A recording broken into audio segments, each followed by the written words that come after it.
Well, hey there. In this video, we're going to talk about the difference between monetary and fiscal policy. And you're likely familiar with these two concepts, or at least heard of them, two of the more important concepts in economics. And the focus really is on trying to improve the health of the economy. Now, the government is obviously interested in certain indicators as GDP and unemployment rates and consumer spending and a variety of others. So the focus here really is on trying to move those metrics in a way that represent the economy is improving. So the focus is very similar. We're trying to improve the health of the economy. Now, the means to which we do that is how these two policies differ. We pull different levers to try and help out and improve economic conditions, again, as reflected by a variety of economic indicators, such as unemployment, GDP, consumer spending, to name a few. So I don't want to get into the intricacies surrounding the specific tactics that are utilized, but I do want to focus on the kind of the general differences between these two very important economic policies. So the first thing we're going to talk about is monetary policy. Now, monetary policy involves using two specific levers to try and improve the condition of the economy. The first of which is what we call interest rates. And the second is known as the money supply.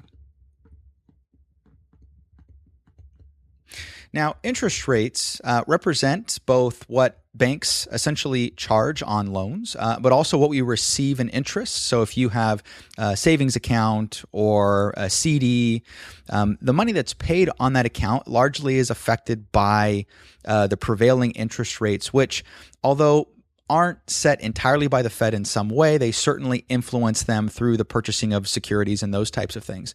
So the general idea is by lowering interest rates, what the Federal Reserve can do is essentially make it more advantageous for people to get loans and then, of course, spend them, which injects money into circulation, which, of course, gets invested into hiring employees and purchasing goods. And it's kind of this kind of cyclical kind of event that takes place.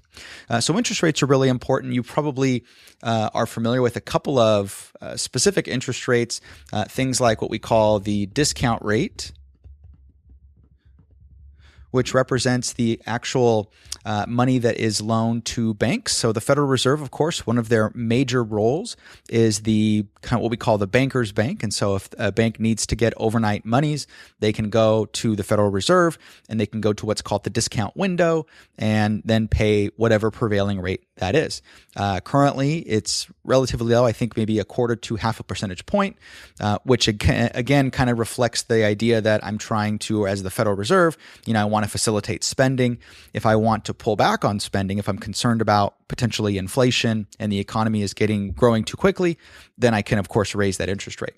The second interest rate will be what we call the Fed funds rate.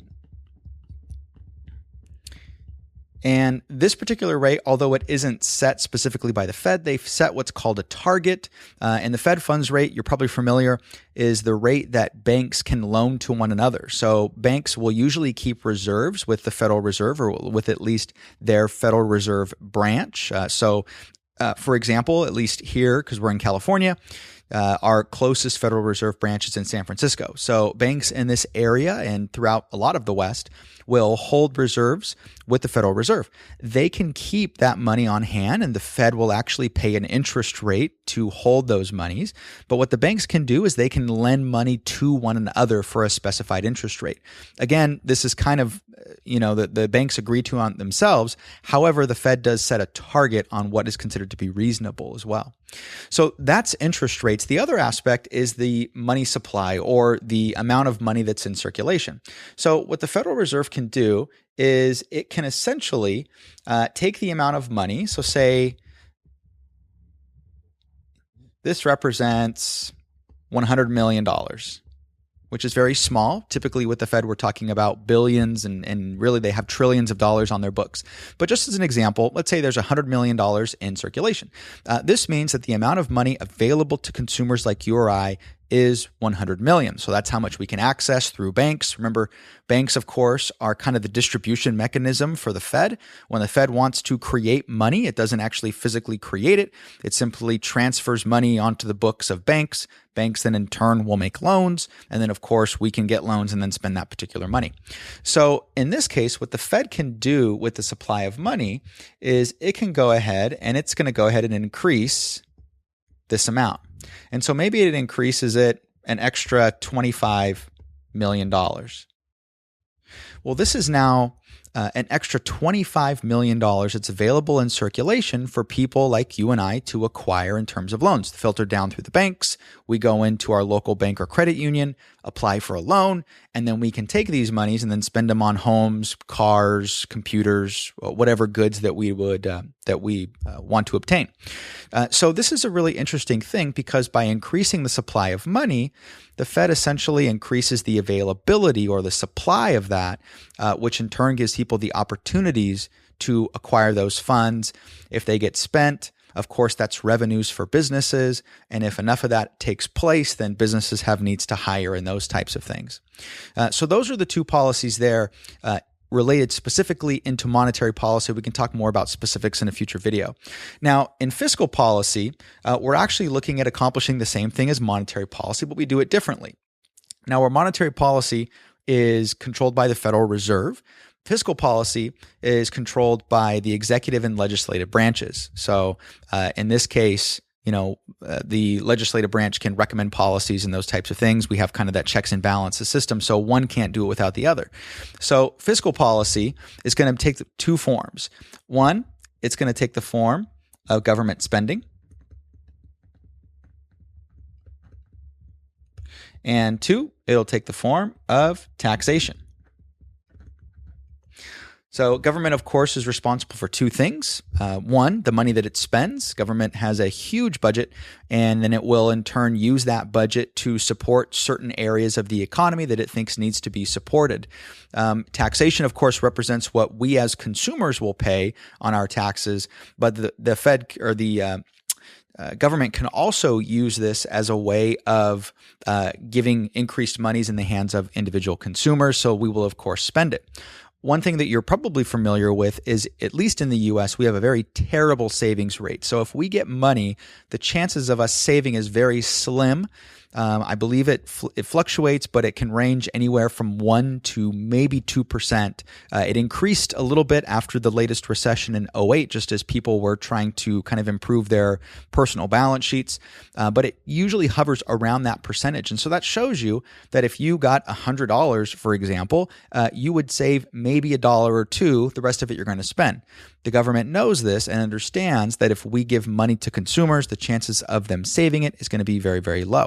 So let me give you an example of this. Government spending makes sense because the government can in turn go and buy something from a particular industry and then can inject money in the economy that way.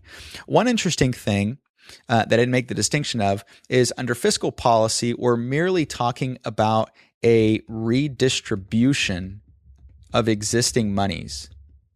So we're not creating new money. Monetary policy involves the creation of new money. And that, as the example that I gave you before, is the Federal Reserve engages in a transaction digitally, puts money on the books of banks that didn't exist before, and then in turn that's filtered through the banks. With fiscal policy, we're not creating new money, we're merely taking it from a source. So if we tax one group of consumers and then we're redistributing it as a way of improving economic development. So that's an important distinction that you get between the two. Now, one thing you can do with taxation, for example, is what we call the payroll tax holiday. And this took place several years ago. And it was in response to the economic recession of 2008. I believe this went into effect in 2009 or 2010. And so what happened is, if you look on your payroll taxes, you pay a Social Security tax of 6.2%. So what the government did is it decreased this tax rate. And so instead of paying 6.2%, we paid, I believe we paid 4.2 instead. So it was a 2% savings. So by doing so, what happened was everybody's paychecks, you probably noticed this, got a little bit bigger, and you didn't get a raise, but it was less in taxes. And so by doing so, what the government is doing is using the levers of taxation for the purpose of reinvesting money into the economy. Because if people slowly see that they have more monies, they're going to spend more in terms of, essentials and groceries and those types of things. At least that's the general logic behind it. If it's a larger sum of money, people would be more likely to save it.